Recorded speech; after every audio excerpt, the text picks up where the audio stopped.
ধীরস্থির ভাবে কোরআন তেলাওয়াত করুন, তাড়াহুড়ো করে নয়।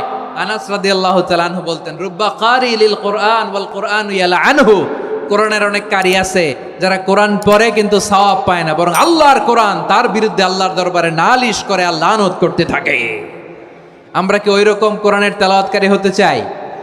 না। ধীরস্থির ভাবে ওরাত্তিলিল কোরআন তারতিলা, তার তিলের সাথে পড়বেন।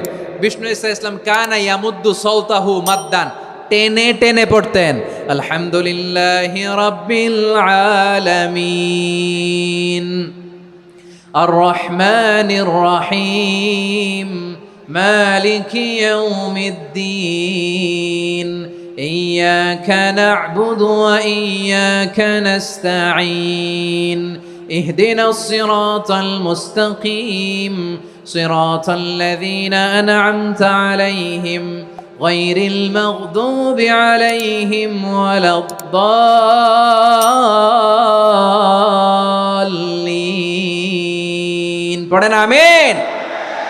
কানা ইয়ামুদ্দু সাওতাহু মাদ্দান, টেনে টেনে পড়তেন। ওয়া কানা ইউকাত্তিউ আয়াতাহু, ইউকাত্তিউ আয়াতান আয়াতান, প্রত্যেক আয়াত পড়ে পড়ে তিনি থামতেন। এভাবে কোরআন পড়তে হবে।